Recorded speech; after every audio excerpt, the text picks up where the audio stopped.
క్రీస్తునందు సహోదరి సహోదరులారా, ప్రభువైన యేసుక్రీస్తు నామములో హృదయపూర్వక వందనాలండి. ముందుగా ఇంత మంచి సమయాన్ని ఇచ్చిన తండ్రి అయిన దేవునికి ప్రభువైన క్రీస్తు ద్వారా కృతజ్ఞతాస్తుతులు చెల్లిస్తున్నానండి. అందరూ బాగున్నారంటే వాక్యం చదువుకొని ప్రార్థన చేసుకున్న తర్వాత పాటలోనికి వెళదామండి.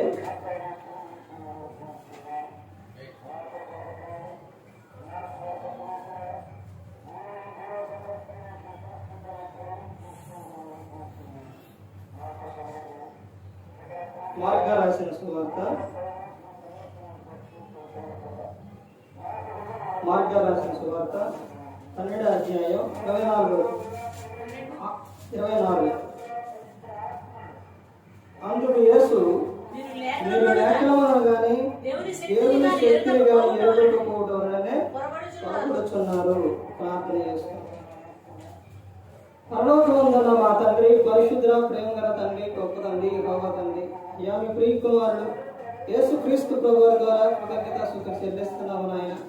ఆరాధన క్రమం అంతట్లో మీరు నడిపించిన నాయన. వాక్యం బోధించుండగా వినివారు తండ్రి మంచి రోజు తిని వాక్యానుసారంగా నడిచే భాగ్యం దయచేయండి నాయన. గొప్ప దేవ, వాక్యం బోధించుండగా ఈ లోక సంబంధమైన జ్ఞానంతో కాకుండా జ్ఞానంతో మాట్లాడే భాగ్యం దయచేస్తారని మా ప్రభువు యేసుక్రీస్తు నామములో వేడుకుంటున్నాం తండ్రి. ఆమేన్. ప్రభువైన యేసుక్రీస్తు నామములో హృదయపూర్వక వందనాలండి. దేవుని కుమారుడు యేసుక్రీస్తు ప్రభువారు ఈ లోకానికి వచ్చిన తర్వాత పరలోక రాజ్యం సమీపిస్తుంది కనుక మారు మనసు పొందమని ప్రకటింప మొదలుపెట్టారు. అలా చెబుతూ యేసుక్రీస్తు ప్రభువారు చాలా విషయాలు చెప్పారు. ఇక్కడ చదవబడిన ఈ సందర్భంలోని యేసుక్రీస్తు ప్రభువారు, మీరు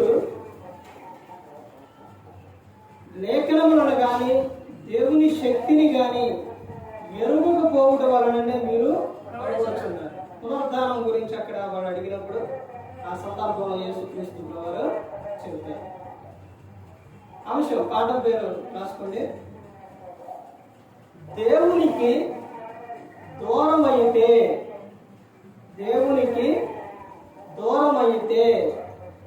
ఏం జరుగుతుంది? అసలు ఎలా ఉంటారు?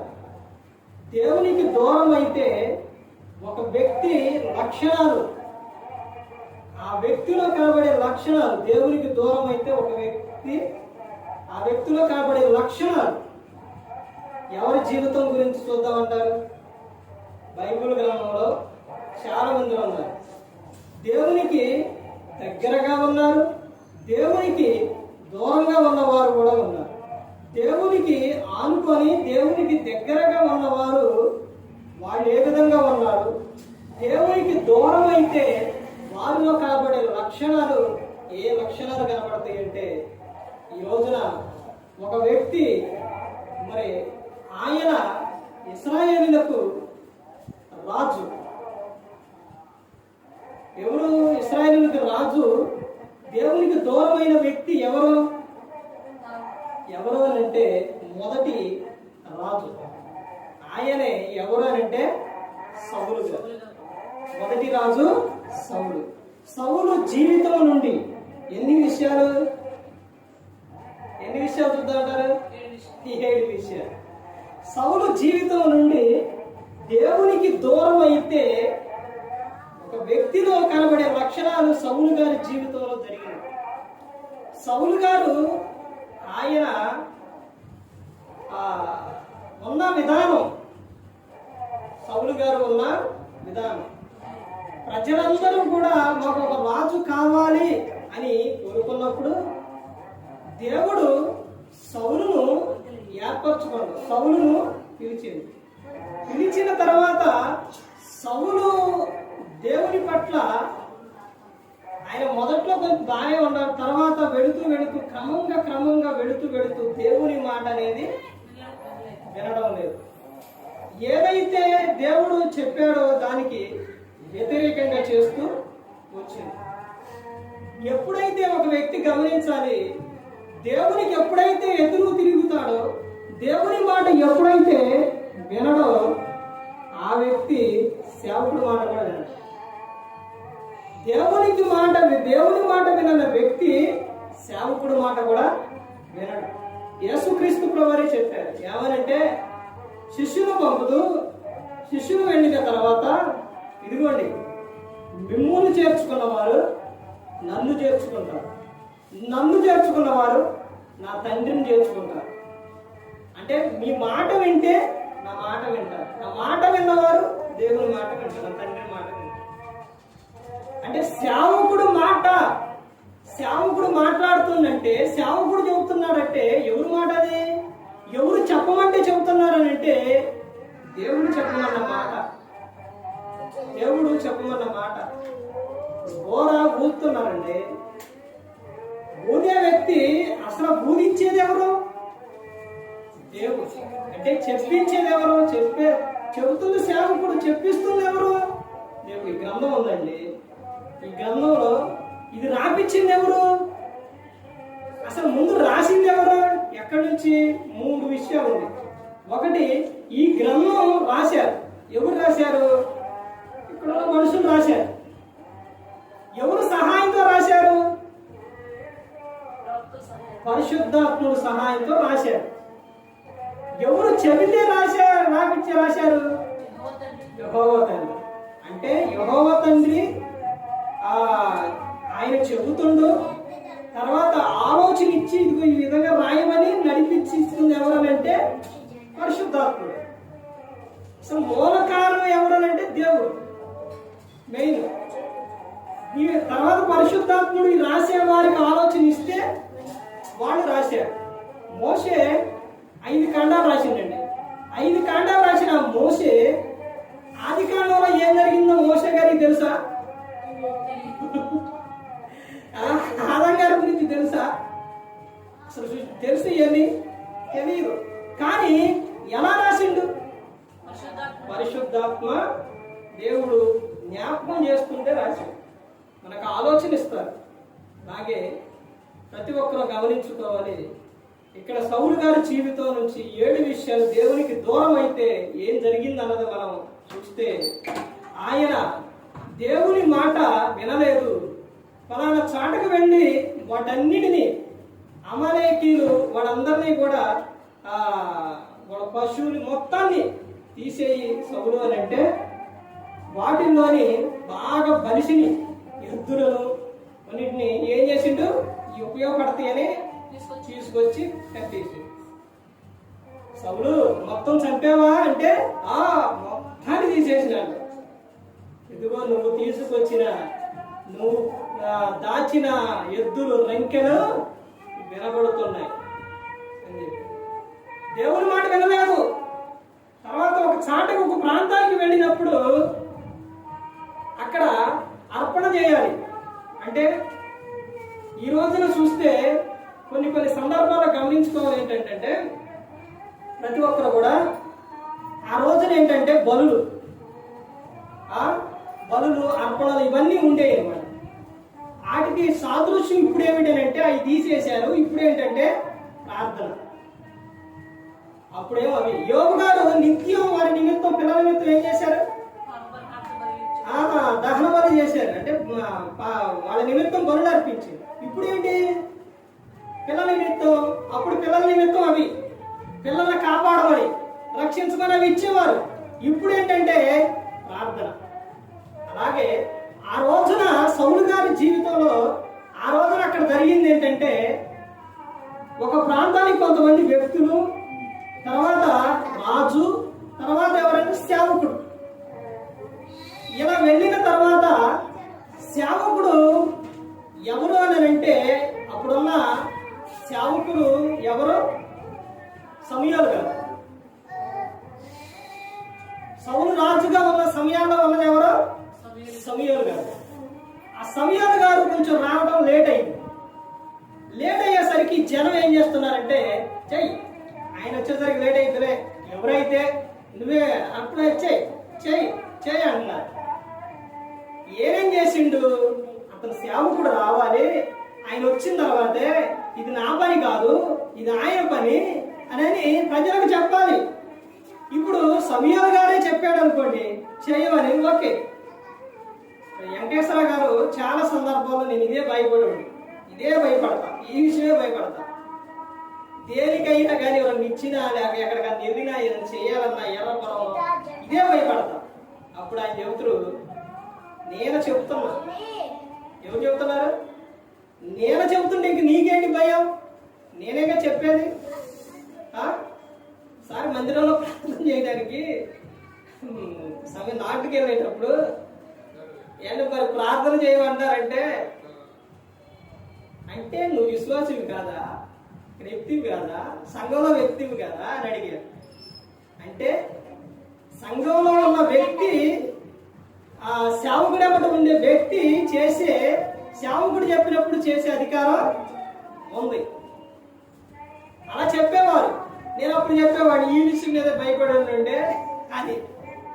ఇప్పుడు సౌలు గారు ఎవరు వచ్చిందా కాగాలి, సమయాలు వచ్చిందా కాగాలి, ఆగకుండా వాళ్ళు అర్పించు అంటంతోనే ఇతను ఏం చేశాడు? అర్పించు.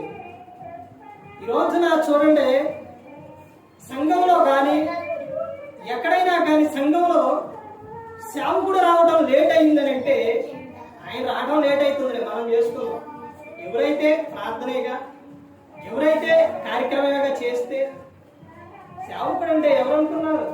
దేవుడు ఏర్పరచుకున్న వ్యక్తి, దేవుడు పిలిచిన వ్యక్తి సేవకుడు. దేవుడు ఒక చాటకు ఒక ప్రాంతానికి వెళ్ళి చెప్పు అన్న మాట, ఇది చెయ్యి అనేది చెబుతున్నాడంటే ఆ విషయం విశ్వాసానికి అర్థం అవట్లా.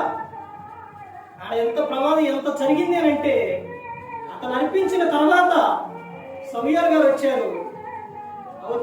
జరిగేసరికి సమూయేలు అడిగారు, సౌలు నువ్వు చేసిన పని ఏంటి అని అంటే, వాళ్ళు చేయమంటున్నారు, లేట్ అవుతుంది అంటున్నారు, అందుకే చేశానని చెప్పారు. అది అప్పుడు సమూయేలు గారు చెప్పారు, ఇది నీ పని కాదు. నీ పని అంటే నువ్వు రాజు పని చేయి, ఇది ప్రవక్తలు చేసే పని అని చెప్పారు.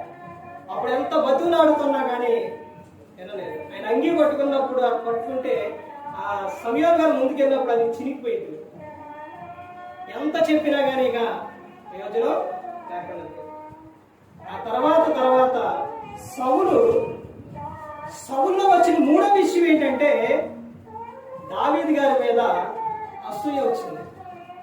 దావీదు గారిని దేవుడు ఏర్పరచుకుంది. ఒక వ్యక్తిలో దేవునికి దూరం అయితే కనబడే లక్షణాలు ఏంటంటే, ఇప్పుడు 7 విషయాలు చూసి మనం ముగించుకుందాం. సమూయేలు మొదటి గ్రంథం 16వ అధ్యాయం 14వ వచనం చూడండి. యెహోవా ఆత్మ సౌలును విడిచిపోయి యెహోవా యొద్ద నుండి దురాత్మ ఒకటి వచ్చి అతని వెరవాయింపగా, సౌలు సేవకులు దేవుని యొద్ద నుండి వచ్చిన దురాత్మ ఒకటి నిన్ను వెరపించి ఉన్నది.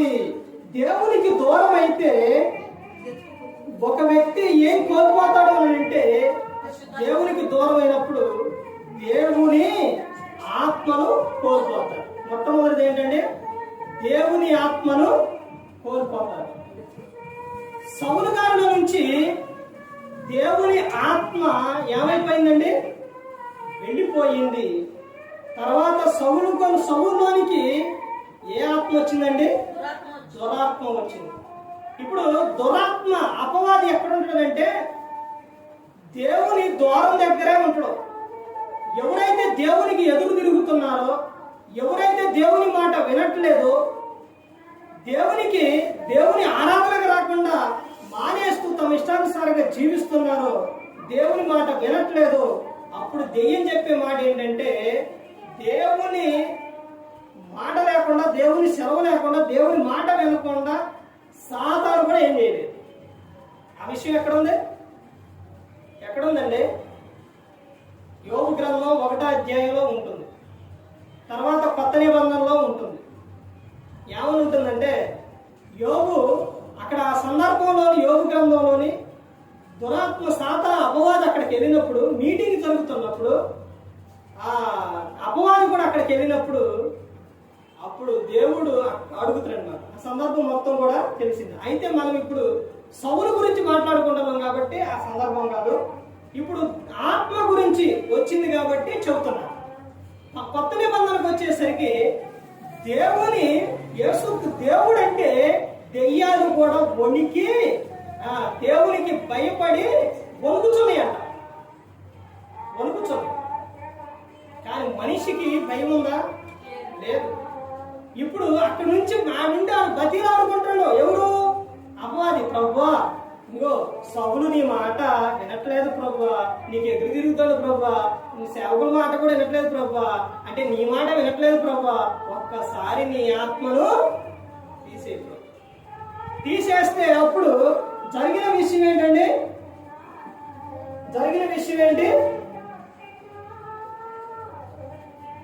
దేవునికి దూరం అయితే అక్కడ నుంచి దేవుని ఆత్మను సౌలు ఏం చేశాడు? కోల్పోయాడు. మనిషి దేవునికి దూరం అయితే దేవుని ఆత్మను కోల్పోయాడు. రెండో విషయమే అక్కడే చూస్తే 16వ అధ్యాయం 14వ వచనంలోనే యెహోవా ఆత్మను సౌలును విడిచిపోయి యెహోవా యొద్ద నుండి దురాత్మ ఒకటి వచ్చి అతన్ని వెరపింపగా, ఇక్కడ సౌలు గారిలో వచ్చినది దేవునికి దూరం అయితే వచ్చింది ఏంటంటే రెండో విషయం, దురాత్మ చేత పీడించబడతారు. అంటే ఇక్కడ కింద వచనాలు చెబుతారండి, కింద వచనాలు ఏమని చెబుతారు చూడండి. సౌలు సేవకులు దేవుని యొద్ద నుండి వచ్చిన దురాత్మ ఒకటి నిన్ను వెరపించి ఉన్నది. ఎవరు చెబుతున్నారు? సౌలు సేవకులు చెబుతున్నారు. అయ్యా, నువ్వు నీలోనికి ఏమొచ్చిందంటే దురాత్మ వచ్చేసింది. ఆ సేవకులు చెబుతున్నారు దేవునికి దూరం అయితే దేవుని ఆత్మను కోల్పోతారు మొట్టమొదటిగా. రెండోది దురాత్మ చేత పీడించబడతారు. దురాత్మ చేత ఈ సౌలు గారు జీవితంలో జరిగింది అది. దురాత్మ వచ్చినప్పుడు అతను బాధపడే బాధ ఎలా ఉండిద్దంటే ఒక వ్యక్తి భయపడతాడు, ప్రతి ఒక్క దానికి కోపపడతాడు. ఇంకా మనం ముందుకెళ్తే ఉంటాయి, ఇంకా ముందుకెళ్తే సంతోషంగా ఉండలేరు, టెన్షన్, ఎమోషన్ ఇవన్నీ కూడా ఉంటాయి. ఇలా సౌలు అది ఎప్పుడైతే దురాత్మ వచ్చిందో ఇలా కొట్టుకో ఇలా అనమాట. అప్పుడు అక్కడ ఉన్న సేవకులు, రాజా ఏం కావాలి రాజా, ఏం చేస్తావు రాజా, నీ ప్రాబ్లం ఏంటి రాజా, నీకు అసలు ఏం చెప్పలేడు అనమాట.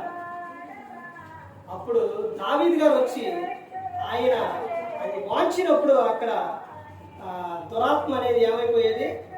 విడిచిపెట్టి వెళ్ళిపోయేది. అప్పుడు సంతోషంగా ఉంది. తర్వాత మూడో విషయం చూడండి, 15వ అధ్యాయం 35వ వచనం. సౌలు బ్రతుకు దినములన్నిటిను సమయంలో అతని దర్శింపగలలేదు అని సౌలును గూర్చి దుఃఖాక్రాంతుడైన మరియు తాను సౌలును ఇశ్రాయేలు రాజుగా నిర్ణయించినందుకు యెహోవా పశ్చాత్తాపము పడెను. చూశారండి, అసలు ఇతర జీవితంలో చూడండి, దేవుడే ఏం చేసిండంటే, దేవుడే ఏమైండు? పశ్చాత్తాపడ్డాడు, అంటే దుఃఖపడ్డాడు అనమాట. సౌలును ఇశ్రాయేలులకు రాజుగా చేసినందుకు దేవుడే పశ్చాత్తాపడ్డాడు. ఒక వ్యక్తి దేవునికి దూరం అయితే మూడోది ఏం జరుగుతుందంటే దేవునికి దుఃఖాన్ని కలుగు చేస్తాడు. ఒక వ్యక్తి దేవునికి దూరం అయితే ఆ వ్యక్తి ఏం చేస్తాడంటే దేవుణ్ణి దుఃఖపరుస్తాడు, దేవుణ్ణి దుఃఖపరిచే క్రియలు చేస్తారు. తమ ఇష్టానుసారంగా జీవించడం, తమ ఇష్టానుసారంగా మాట్లాడటం, ఎలా పడితే అలా ఉండడం, దేవుణ్ణి దుఃఖపరిచే విధంగా చేస్తాడు. దేవుడు అప్పుడు అసలు ఈ వ్యక్తిని నేను ఎందుకు చేశాను, ఈ వ్యక్తిని ఎందుకు పంపించాను నేను అనే విధంగా ఆ వ్యక్తి దేవుణ్ణి ఏం చేస్తారో సౌలు చేసే క్రియలకు, సౌలు చేసిన పనులకు దేవుడే తర్వాత ఏం చేసిండు సమూయేలు గారు? ఇక మరలా వెళ్ళలేదు. అతను వెళ్ళకపోగా అతను చేసిన పనులకు నేను ఎందుకు ఇతన్ని రాజుగా చేశానని దేవుడే పశ్చాత్తాపడ్డాడు. 4వ విషయం చూస్తే 23వ వచనం, 17వ అధ్యాయం 23వ వచనం. తిరుగుబాటు చేయుట 1 సమూయేలు 17వ అధ్యాయం 23వ వచనం. తిరుగుబాటు చేయుట సోదె చెప్పుట పాపముతో సమానం. మూర్ఖతను అగుపరుచుట మాయా విగ్రహము గృహదేవతలను పూజించుటతో సమానం. యెహోవాజ్ఞను నీవు విసర్జించితివి కనుక నీవు రాజుగా ఉండకుండా ఆయన నిన్ను విసర్జించేననగా సౌలు చెరులకు తడిపి వారి మాట విననందున యెహోవాజ్ఞను నీ మాటలను మీరి పాపము తెచ్చుకొంటిని. ఇక్కడ ఏంటంటే సౌలు గారు జీవితంలో జరిగిన విషయానికి 5వ విషయం ఏంటంటే 4వ విషయం ఏంటంటే దేవుడిచ్చిన దీవెన కోల్పోతాం. ఎలాంటి దీవెన ఇచ్చాడండి? రాజుగా నియమించింది. జనం మీద రాజుగా నియమించినప్పుడు దేవుని ఆజ్ఞను మీరినప్పుడు అతడు పాపము చేశాడు. అని చెబుతున్న విషయాలన్నీ కూడా అవే. సౌలు చెరులకు తడిపి వారి మాట వినందున నేను యెహోవాజ్ఞను నీ మాటలను మీరి పాపము తెచ్చుకొంటిని. అంటే ఇతను చేసిన విషయం ఏంటంటే అతను చేసిన పనులకు దేవుడిచ్చిన దీవెన ఏమైపోయిందండి? అతను ఏమైపోయాడు? కోల్పోయాడు. చాలా భయంకరమైన విషయాలకు ఆయన ఎక్కడెక్కడికి వెళ్తారో తెలుసండి. సోదరిగాండ్రకు మరి సోదరి చెప్పించుకోవడానికి ఇలాంటి చాట్లకు వెళ్ళిపోతాడు. తర్వాత చెప్తున్న విషయం ఏంటంటే 1 సమూయేలు 18వ అధ్యాయం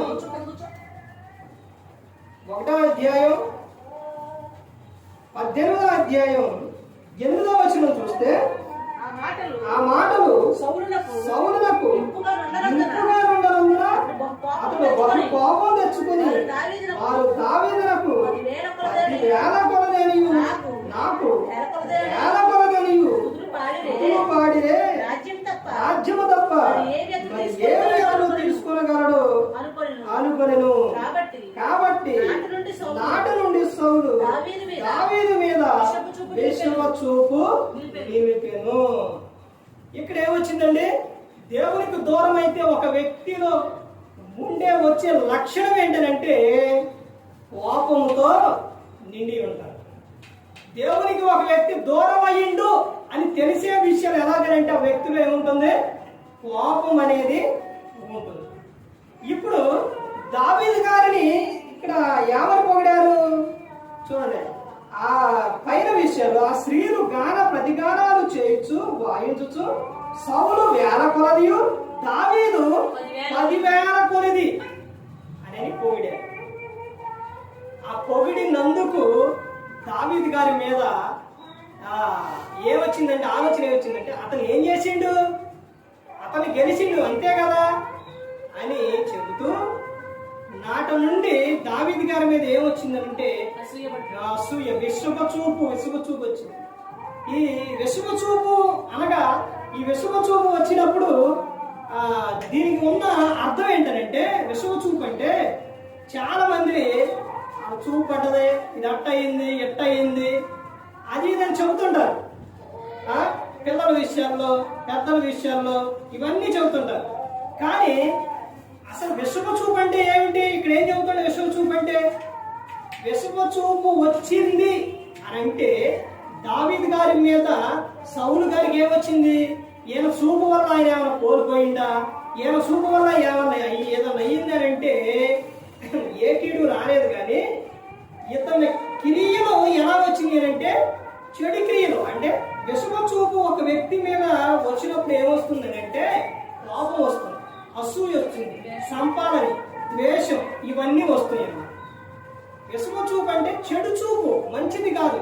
అంటే ఒక వ్యక్తిని చూసినప్పుడు ఆ వ్యక్తిలోకి వచ్చే లక్షణాలు కానీ ఏదో జరిగిద్ది, చూస్తే ఏదో ఉండిద్ది అని ఏమి కాదు. ఆ చూపు రావటం వలన ఆ వ్యక్తికే ప్రమాదం. ఏ వ్యక్తికి?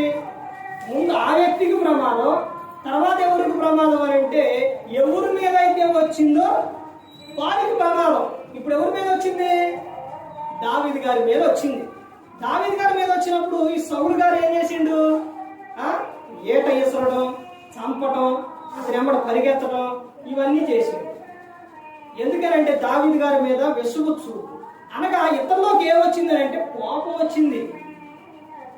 దేవునికి దూరం అయినప్పుడు ఒక వ్యక్తిలో వచ్చేది ఏమిటి అని అంటే కోపం. ఏమొస్తుందండి? ఎన్నో విషయం, 5వ విషయం ఏంటంటే కోపంతో నిండి ఉంటారు. తర్వాత 1 సమూయేలు 18వ అధ్యాయం 12వ వచనం. యెహోవా తనను విడిచి దావీదునకు తోడయుండుట చూచి సౌలు దావీదునకు భయపడెను. దేవునికి దూరం అయితే 6వ విషయం ఏంటంటే దేవుడు మనలను విడిచిపెడతారు. దేవునికి దూరం అయితే ఏం చేస్తారంటే విడిచిపెడతారు. సౌలు గారి జీవితంలో ఏం జరిగింది? 18-12వ వచనంలో అక్కడ చెబుతున్నారు ఏమని? యెహోవా తనను విడిచి.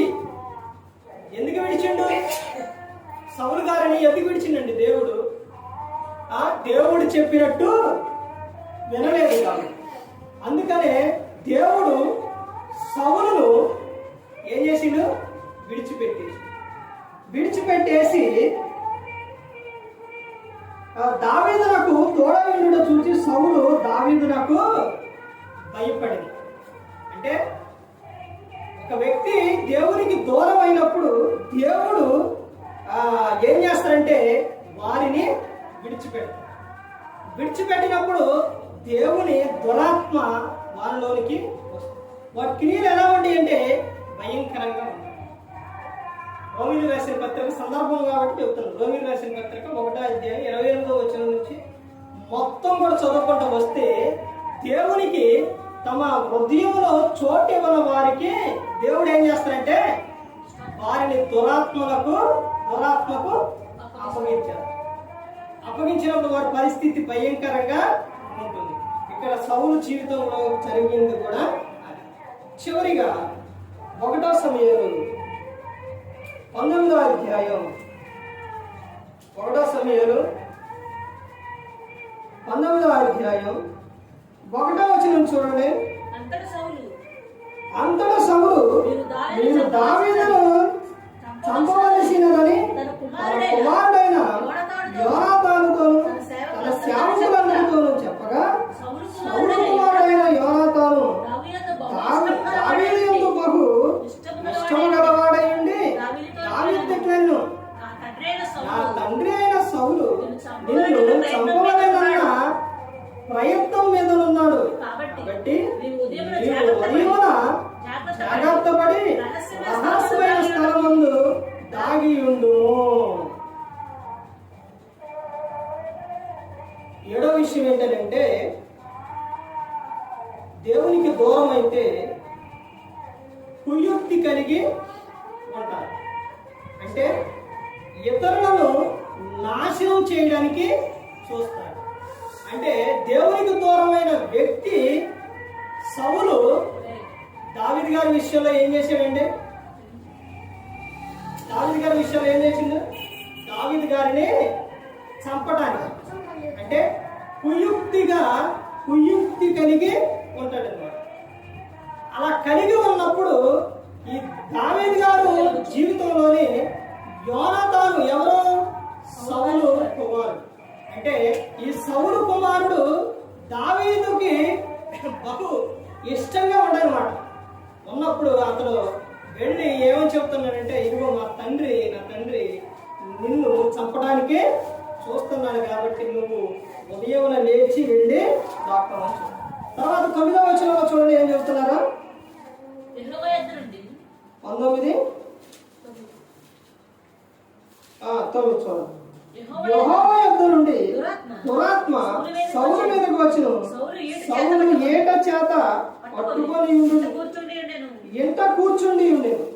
దావీదు సితార వాయించుచుండగా సౌలు ఒకే దెబ్బతో దావీదును గోడకు పొడుచుకున్న తాత్పర్యము కలిగి ఏట విసిరెను. దావీదు అతని ఎదుట నుండి తప్పించుకున్నందున ఏట గోడకు నాటగా దావీదు రాత్రి యందు తప్పించుకొని పారిపోయెను.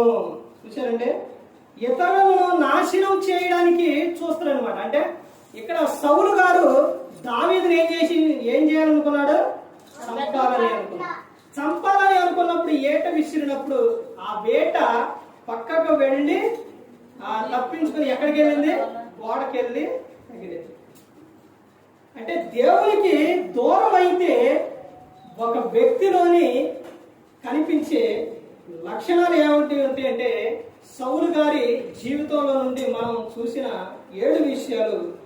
ఒకటి, దేవుని ఆత్మను కోల్పోతారు, దురాత్మ చేత పీడింపబడతారు, దేవునికి దుఃఖాన్ని కలుగు చేస్తారు.